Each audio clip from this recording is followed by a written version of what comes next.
तो जैसा कि आप सभी लोग जानते हैं, शौर्य यात्रा भगवान परशुराम जी की जन्म जयंती पर जन्मोत्सव के उपलक्ष्य में आज आयोजित की गई है, जिसको यहाँ प्रशासन द्वारा इजाजत नहीं मिली, कारण अभी कुछ स्पष्ट नहीं है। मगर जैसा कि आप देख रहे हैं, अभी यहाँ इस शौर्य यात्रा को आगे बढ़ने नहीं दिया जा रहा है। इसको यहाँ से मोड़ कर दिया गया है,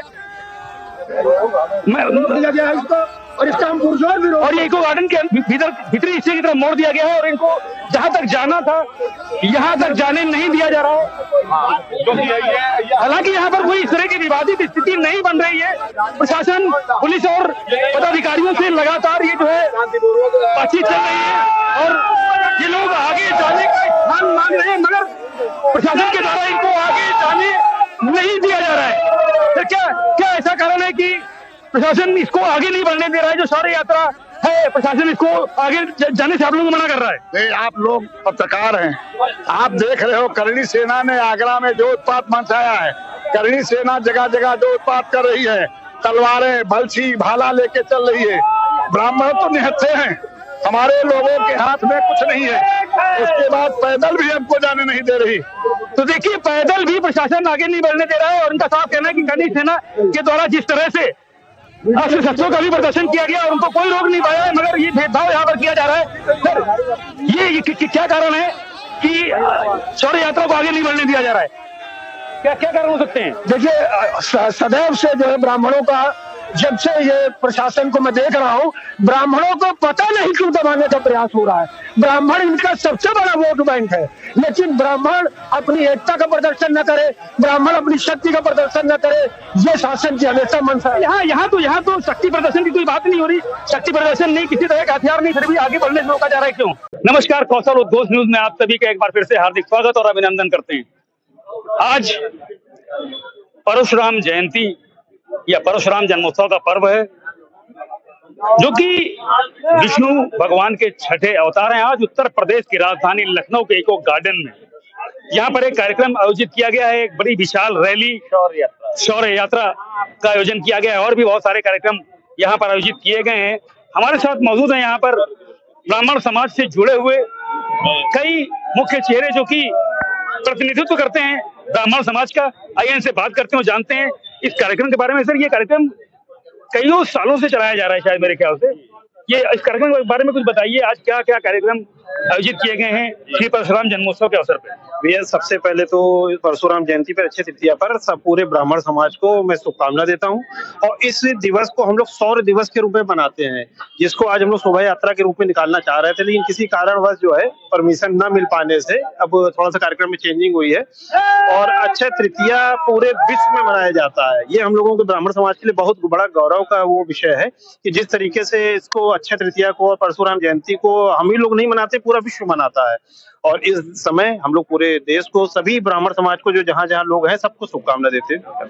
देखिए, हमारे साथ यहाँ युवा वर्ग भी मौजूद है, जो कि जो है यहाँ आया हुआ है आज इस उत्सव में भाग लेने के लिए। हमारे साथ मौजूद हैं यहाँ पर ब्राह्मण समाज है उसके सदस्य हैं, कार्यकर्ता हैं, बहुत सक्रिय सदस्य हैं।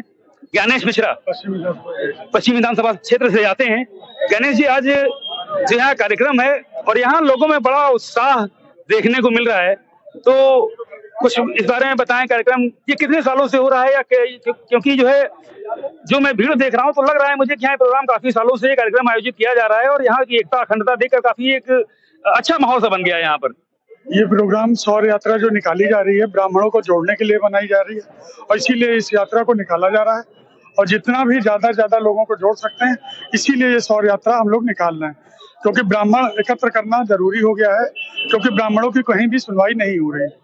और ये जब एकत्र होंगे तभी हम लोगों की सुनवाई होगी, बल में ही शक्ति है। हमारे साथ मौजूद है भैया आपका शुभ नाम? भैया अरविंद तिवारी। अरविंद भैया, ये बताइए कि ब्राह्मणों पर कहीं न कहीं लगातार शाब्दिक हमले होते हुए आए हैं, चाहे वो स्वामी प्रसाद मौर्य हो, चाहे वो एक नेता है राजभर साहब वो हैं, और अभी एक नया चेहरा अभी हाल ही में उभर कर आया है, वो कोई बॉलीवुड का एक डायरेक्टर है अनुराग कश्यप। अभी उसने एक बड़ी भद्दी और अपमानजनक टिप्पणी करी है ब्राह्मणों के ऊपर। उसने साफ तौर पर खुले मंच से बोला है कि मैं ब्राह्मणों के चेहरे पर मूतूंगा। सर, इस तरह के जब अभिभाषण आते हैं उनके बारे में क्या कहना चाहेंगे आप? सबसे पहले तो मैं अनुराग कश्यप को यह चेतावनी देता हूँ कि हमने सुलभ शौचालय का नाम अनुराग कश्यप रखवा दिया है और हर जगह आपको बहुत जल्दी लिखा हुआ मिलेगा। जहाँ जहाँ सुलभ शौचालय है वहाँ पे अनुराग कश्यप लिखा होगा। ये तुम सुन लो अनुराग कश्यप बहुत अच्छे से, ये तुम्हारे लिए एक नाम हमने बना दिया है। सुलभ शौचालय मतलब अनुराग कश्यप। ये ब्राह्मण समाज का चैलेंज है तुमको। और जब यूपी में आओगे जूतों की माला पहनाई जाएगी, तुम्हारा मुंह काला किया जाएगा, नंगा करके तुम्हें घुमाएंगे। उत्तर प्रदेश में आके दिखाओ तुम एक बार। अनुराग कश्यप को ये मैसेज भेजवा दीजिए और उसको फेसबुक पे, व्हाट्सएप पे सब जगह भेजिए। मुर्दाबाद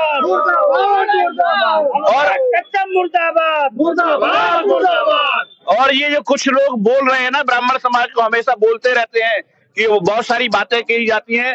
तो ब्राह्मण हमेशा इस सृष्टि का जनक रहा है, सृष्टि का आरंभ हमसे हुआ है। और अगर हिंदुस्तान में और भारत में सनातन है तो ब्राह्मण से ही है। आज अगर सनातन बचा है तो ब्राह्मणों के कंधों पे वो लड़के हमने हथियार उठाए हैं, तब हमने बचाया है। कितने लोगों ने अपना हथियार डाल दिए, लेकिन ब्राह्मणों की लड़ाई से मंगल पांडे लड़े, आजादी का आंदोलन लड़ा।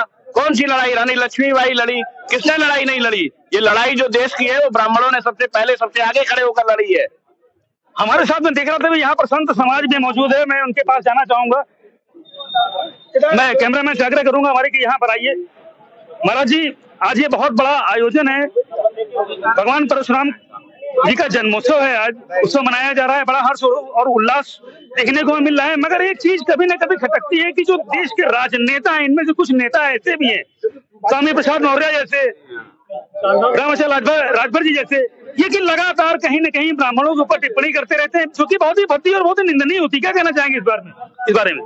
इसमें जो है भगवान परशुराम जी भगवान जो है सतयुग के अवतार है और उनके विषय में जो बोलेगा गलत उसको भुगतना पड़ेगा। इसमें दो राय नहीं है, ये सच कह रहा हूँ। भगवान परशुराम हमारे जो झूला झूलो लेकिन अपने परमात्मा को मत भूलो, ये निश्चय। राष्ट्र जो है एक बड़ी ज्वलंत समस्या से जूझ रहा है, आतंकवाद। और हालिया अभी 22 तारीख को हिंदुओं को आतंकवादियों के द्वारा सिर्फ निशाना ही नहीं बनाया गया, बल्कि नाम पूछकर, धर्म पूछकर, और उससे भी निंदनीय कृत्य जो हुआ वो ये कि कपड़े उतारकर पहले जांच करी गई, उसके बाद उनकी हत्याएं करी गई। क्योंकि ब्राह्मण समाज सनातन का प्रतिनिधित्व करता है, कहीं ना कहीं किस नजरिया से इस तरह के जघन्य अपराध, इस घटना को देखते हैं सर? देखिए, ब्राह्मण समाज सदैव सनातन और हिंदू धर्म का ध्वजवाहक रहा है और ब्राह्मण समाज इस कुकृत्य की घोर निंदा करता है। और ब्राह्मण समाज एक जागरूकता लेकर के समाज में आगे बढ़ रहा है कि हिंदुओं अब एकत्र हो जाओ, हिंदुओं अब जाग जाओ। और ये समय आ गया है कि हम अगर नहीं जगे तो फिर कभी नहीं जग पाएंगे। हमें सुलाने का पूरा प्रयास किया जा रहा है, लेकिन आप ये समझ लीजिए, ब्राह्मण ने सदैव दिया है, ब्राह्मण ने सदैव दिया है, ब्राह्मण ने कभी लिया नहीं है। एक बात समझ लीजिए समाज और विरोधी समाज कि हम कर्म कांड करते हैं लेकिन हम कांड भी करते हैं। तो कर्म कांड से हमें कांड की तरफ ना बढ़ाया जाए। अगर बढ़ाया जाएगा तो इसके भीषण दुष्परिणाम होंगे, ये मैं आगाह कर देना चाहता हूँ। दूसरी चीज, देखिए भैया, हमारे साथ एक युवा है जो कि बहुत ही उत्साह इनके भीतर, मैं काफी देर से देख रहा था, बहुत अच्छे वक्तव्य दे रहे थे। भैया, क्या कहना चाहता हूँ? आतंकवाद के खिलाफ याचना नहीं अमर होगा, संघर्ष बड़ा भीषण होगा। अभी तक तो हम लोग शांत बैठे हैं। ब्राह्मण अगर शांत है तो सुदामा है, और अगर क्रोधित है तो परशुराम है। क्या बात है, क्या बात है। देखिए भैया, हमारे साथ कुलदीप तिवारी जी मौजूद हैं अभी, जो कि प्रतिनिधित्व करते हैं सनातन का और प्रखर योद्धा हैं। सर, जो मैं इधर बयान सुनते रहता हूँ, बड़े अच्छे बयान आते हैं कुछ राजनेताओं के द्वारा ब्राह्मणों के ऊपर, जैसे स्वामी प्रसाद मौर्य हो गए या रामाचल राजभर हो गए, और हालिया अभी एक अनुराग कश्यप नाम का कोई एक बॉलीवुड का वो डायरेक्टर है, निर्देशक है और कुछ एक्टिंग करता है, वो उसने बड़ा भद्दा बयान दिया है। उसने, अनुराग कश्यप नाम है उसका, बड़ा भद्दा उसने बयान दिया है, ब्राह्मणों के चेहरे पर पेशाब करने की बात कही है। क्या संदेश देना चाहते हैं? इस तरह के जो बयान देते हैं, अति निंदनीय बयान देते हैं, ऐसे लोगों से कुछ क्या कहना चाहते हैं? देखिए, ब्राह्मण समाज की सनातन धर्म की नींव है, ब्राह्मण सनातन धर्म की मणि है और पूरा जो सनातन धर्म विरोधी लोग हैं, जो वामपंथी नैरेटिव स्थापित कर रहे हैं, उनकी एकमात्र कोशिश ये है कि किसी भी तरीके से सनातन धर्म को समाप्त किया जाए, तो जो उनके जो उद्देश्य हैं उनकी पूर्ति हो सके। तो बॉलीवुड के ऊपर हमेशा से आरोप लगते रहे हैं। ये वास्तविकता है कि बॉलीवुड ने सनातन धर्म का बहुत नुकसान किया है। बॉलीवुड ने एक ऐसा नैरेटिव बनाने की कोशिश करी है कि सनातन धर्म के, खास करके ब्राह्मणों के खिलाफ। तो इस तरीके की ओछी मानसिकता जो अनुराग कश्यप जैसे लोगों की है, उसको तूल नहीं देना चाहिए। अनुराग कश्यप की मानसिकता बहुत ही निम्न स्तरीय है और वो मानव समाज के लिए भी एक तरीके से कलंक है। ऐसा बयान सिर्फ ब्राह्मणों के लिए उन्होंने दिया है, ऐसा नहीं माना जाना चाहिए। ये मानवता के खिलाफ है, असभ्यता का बयान है कि ब्राह्मणों के मुंह पे मूतूंगा। क्या सभ्य व्यक्ति इस तरीके का बयान दे सकता है? देखिए, बॉलीवुड जो होता है, फिल्में होती हैं, वो समाज का दर्पण मानी जाती है। तो जिस तरीके से बयान बॉलीवुड के निर्देशक इस तरीके से दे रहे हैं और पंडितों को, पुजारियों को, ब्राह्मण समाज को फिल्मों में पेश किया जा रहा है, बहुत ही निंदनीय है। इसकी भर्त्सना की जानी चाहिए। ब्राह्मण समाज ऐसा वर्ग है जो वास्तव में पूज्य है, सम्माननीय है, और ब्राह्मण समाज, हर वर्ग, पूरा समाज, यही नहीं विदेशों में भी सम्मान प्राप्त करता है। और उसका कारण ये नहीं है कि हम ब्राह्मण जाति से हैं, उसका कारण यह है कि हमारे कर्म ऐसे हैं। सनातन समाज को जो धुरी है, जो नींव है ब्राह्मण, वो उसको आगे बढ़ाने का काम कर रहा है। तो ब्राह्मणों के खिलाफ ऐसी टिप्पणी अस्वीकार्य है और सारे समाज को इसकी भर्त्सना की जानी चाहिए। देखिए, तो सारे समाज को इसकी भर्त्सना करनी चाहिए। और ये कहना है कुलदीप जी का कि कम से कम इस तरह के लोग समाज के लायक नहीं होते हैं। इनका समाज में, इस तरह के लोगों का जो एक दूसरे का सम्मान नहीं कर सकते, समाज में कोई इनका स्थान नहीं होना चाहिए। हमारे साथ मौजूद है यहाँ कुछ और लोग, उनसे बात करेंगे। सर, जैसा कि अभी 22 तारीख को पहलगाम के भीतर एक हमला हुआ, निर्दोष हिंदुओं की हत्याएं कर दी गई। उसके बाद एक ऑर्डर जारी हुआ कि जितने भी पाकिस्तान के लोग हैं यहाँ पर मौजूद हैं, उनको जल्दी से जल्दी यहाँ से बाहर किया जाए। उसके बाद एक नई बात निकल कर आ रही कि हजारों महिलाएं यहाँ पर ऐसी चिन्हित करी गई हैं जो कि हैं तो भारतीय, पर उन्होंने कहीं न कहीं पाकिस्तान के युवकों से शादी कर रखी है। और जो एक आंकड़ा निकल कर आ रहा है कि 5-5, 6-6, 8-8, 10-10 बच्चे पैदा करके वो उनका पालन पोषण जो भारत के टैक्स पेयर हैं, भारत के करदाता हैं, उनके उसमें हो रहा है। क्या कहना चाहेंगे इस बारे में सर? देखिए, मैं तो ये कहना चाहूंगा कि आप लोगों ने, हम जनता ने एक सरकार बनाया है। सरकार मतलब कि संचालन के लिए बनाया जाता है, तो इसमें कोई टीका टिप्पणी करेंगे तो सरकार मतलब कि इसको अपने दूरदर्शिता से देख करके इसकी व्यवस्था बनाए। मैं तो यही सरकार से कहना चाहता हूँ कि इसको व्यवस्था को बनाए ताकि पब्लिक हमारी परेशान ना हो, बस। क्योंकि आपको जिम्मेदारी दी गई है, जैसे आपको जिम्मेदारी दी गई है कि आप मतलब कि मीडिया के हैं तो आप लोगों को समाचार दूर तक पहुंचाएं। तो हम जनता ने एक सरकार बनाया है, तो सरकार की जिम्मेदारी होती है कि व्यवस्था को दुरुस्त रखे और हमारी जनता परेशान ना हो। तो इस पे मतलब कि जो है सरकार को, मैं तो कहता हूं सरकार से फिर भी मैं आह्वान करता हूं कि एक एक व्यक्ति जो जिम्मेदारी होती है, चाहे प्रधानमंत्री हो चाहे वो मुख्यमंत्री हो, एक एक व्यक्ति को मतलब की निगरानी उनके मतलब की होना चाहिए। हमारे साथ मौजूद हैं ब्राह्मण महासभा के राष्ट्रीय अध्यक्ष एडवोकेट श्याम नारायण मिश्रा जी। सर, जैसा कि कईयों बार इधर देखने में आया है, राजनीति अपनी जगह है, मगर इसी देश के कुछ नेता ब्राह्मणों को लेके अनर्गल बयानबाजी करते रहते हैं। जैसे कि स्वामी प्रसाद मौर्य हुए या वो राजभर जी हैं, उन्होंने कई बार इस तरह के बयान दिए हैं जो कि बड़े आपत्तिजनक और अमर्यादित बयानों की श्रेणी में आता है। अभी एक फिल्म निर्देशक है अनुराग कश्यप, उसने भी एक बड़ा निंदनीय बयान दिया और ब्राह्मणों के चेहरे पर पेशाब करने की बात कही। ऐसे लोगों को क्या संदेश देना चाहते हैं? आज भगवान परशुराम जयंती है और भगवान परशुराम जी न्याय के देवता माने जाते हैं। कई बार उन्होंने न्याय की रक्षा के लिए शस्त्र उठाया है, फरसा उठाया है। क्या जवाब उनको देना चाहेंगे? किस तरह से उनका विरोध करना चाहेंगे? सबसे पहले तो मैं वो जो एक आपने नाम लिया, हालांकि उसका नाम लेते हुए मुझे अच्छा नहीं लग रहा, जिसको कहते हैं स्वामी प्रसाद मौर्य, या तो वो अपना नाम बदल दे। स्वामी का मतलब होता भक्त, साधक, आराधक, याचक, पूजा करने वाला। तो या तो उसको स्वामी प्रसाद मौर्य की जगह पर अपना नाम दुष्ट और प्रसाद भी हटा देना चाहिए, दुष्ट मौर्य रख लेना चाहिए, जो कि उसी के वो लायक है, उसी के लायक है। और स्वामी प्रसाद मौर्य को तो मैं खुला चैलेंज देता हूँ, स्वामी प्रसाद मौर्य में यदि देखिए उनकी राजनीतिक जमीन जो है पूरी तरह खिसक चुकी है, वो स्वयं का चुनाव नहीं जीत सकते हैं।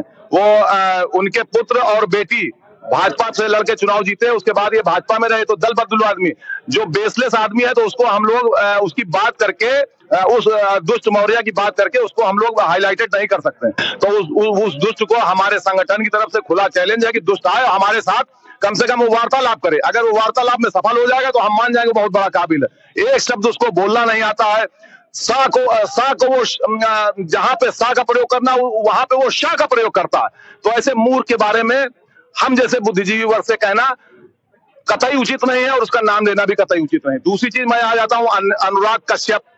तो अनुराग कश्यप को भी मैं कहना चाहूंगा, और मैं इससे पहले हम लोग अभी गांधी प्रतिमा पे धरना प्रदर्शन कर भी चुके हैं। एक तो वो दोयम दर्जे का तृतीय दर्जे का फिल्म निर्देशक है या जो भी कुछ हो। हाँ, फिल्म में जो बॉलीवुड फिल्में हैं जो ओटीटी के थ्रू सबसे पहले गाड़ियों की शुरुआत करने वाला यही है शख्स है। तो मैं ये कहना चाहूंगा कि इसको एक बार, या तो मैंने उस दिन भी चैलेंज किया था कि या तो वो अपना मुंबई का एड्रेस भेज दे। हमारा संगठन, हमारी राष्ट्रीय टीम, प्रदेश की टीम सक्षम है कि मुंबई में भी जाके उसको मुंहतोड़ जवाब दे सकती है। हमारे अंदर वो शक्ति है, वो क्षमता है कि हम लोग उसको घर से बाहर ला करके जूतों से मारने का काम करेंगे, जूतों से माला पहनाने का काम करेंगे। और मैं यहाँ पर एक और चैलेंज देता हूँ अपने ब्राह्मण संगठन की ओर से कि जो भी उसके ऊपर 20 जूते लगाएगा वो 21 लाख रुपए का इनाम मैं घोषित करता हूँ। अनुराग कश्यप के ऊपर जो 20 जूते लगाएगा। और तीसरी चीज मैं कहना चाहूंगा कि अगर उसकी माँ ने दूध पिलाया, वो असली अपनी बाप की औलाद है, तो वो लखनऊ आकर दिखाए। मैं उसी दिन उसको यहाँ से वो मुंबई जा नहीं पाएगा। वो किसी ना किसी आपको अस्पताल में एडमिट मिलेगा। उसकी ये हिम्मत, उसकी ये औकात, उसने समझिए सोते हुए शेरों को जगा दिया गया। अब ब्राह्मण जाग चुका है, ब्राह्मण अपना हक लेना भी जानता है। तो जैसा कि मैं देख रहा हूँ यहाँ जो देश के युवा हैं, यहाँ प्रदेश की राजधानी के युवा हैं, वो भी बढ़ चढ़कर इस आज जन्मोत्सव पर्व पर हिस्सा ले रहे हैं। सर, जैसा कि हम सभी जानते हैं कि भगवान परशुराम जी जो है वो न्याय के द्योतक हैं और देश में एक अभी बहुत ही निंदनीय, बहुत ही कायराना घटना को, एक दुस्साहसिक वारदात को अंजाम दिया कि इसके भीतर हमारे 26-27 लोग लगभग शहीद हो गए। आज इस घटना को लगभग 7 दिन होने वाले हैं। हालांकि सरकारें हमारी सरकार कोशिश कर रही है और लगातार इस मोर्चे पर कुछ न कुछ कर रही है, खबरें आ रही हैं वहां से। लेकिन जिस तरह का आक्रोश जनता के भीतर व्याप्त है, वो कहीं न कहीं जो तैयारियां हैं, जो टीवी चैनल्स दिखा रहे हैं, अखबारों में जो आ रहा है, उससे पूरी तरह से संतुष्ट नहीं है। क्या कहना चाहेंगे आज 7 दिन बाद भी कोई ऐसी कार्यवाही जिससे कि जो आमजन आक्रोशित है उसके आक्रोश को कुछ महत्व मिले, शांति मिले? इस तरह कोई आक्रोश को शांत करने वाला कोई बदला या कोई इस तरह की चीज अभी तक सामने नहीं आ पाई है। क्या कहना चाहेंगे इस बारे में? देखिए, भारतीय जनता पार्टी का प्रवक्ता होने के नाते मैं यह कह सकता हूं और विश्वास दिला सकता हूं समस्त ब्राह्मण समाज को, जो ब्राह्मण समाज ने भारतीय जनता पार्टी को चुना है, एक एक वोट अपना महत्वपूर्ण दिया है, यह जो बलिदान है 26 लोगों का, इसको भारतीय जनता पार्टी व्यर्थ नहीं जाने देगी। माननीय प्रधानमंत्री जी ने इसका संकल्प लिया है। जो भी पाकिस्तान है, जो आतंकवादियों के आका है, चाहे वो पाकिस्तान हो और जो भी चाहे अंदर के सांप, आस्तीन के सांप हो, सबको मुंहतोड़ जवाब दिया जाएगा, सबको कुचलने का कार्य किया जाएगा। आज भगवान परशुराम जो है, आप सभी लोग जानते हैं जिस प्रकार से न्याय के देवता है, हम लोगों के आदर्श हैं, हमेशा उन्होंने न्याय की बात कही और न्याय के लिए अपना फरसा उठाया है। तो ब्राह्मण समाज भी हमेशा न्याय के लिए लड़ता रहेगा। सनातन सभ्यता का जो है मुकुट ब्राह्मण समाज है और ब्राह्मण समाज हमेशा निरंतर सबको जोड़ने का कार्य किया है और इसी के सिलसिले में भारतीय जनता पार्टी का हमेशा समर्थन करता आया है। और ये जो आपने कहा है 26 लोगों का बलिदान व्यर्थ नहीं जाएगा। बहुत जल्द पाकिस्तान को भी कुचलने का कार्य किया जाएगा और उनके जो आतंकवादी है उनको भी कुचलने का कार्य किया जाएगा। तो देखिए कितनी अच्छी बात इन्होंने कही है कि भगवान परशुराम जी जो कि न्याय के द्योतक हैं, न्याय के देवता हैं, उन्होंने कई बार न्याय के लिए तलवार अपना फरसा उठाया है और इस बार भी उन 26 लोगों का बलिदान जाया नहीं जाएगा, व्यर्थ नहीं जाएगा। हम आपको आज के कार्यक्रम की झलकियां दिखाते रहेंगे। बने रहिए हमारे साथ लगातार। कैमरा पर्सन विपिन द्विवेदी के साथ पवन त्रिपाठी, कौशल घोष न्यूज, लखनऊ।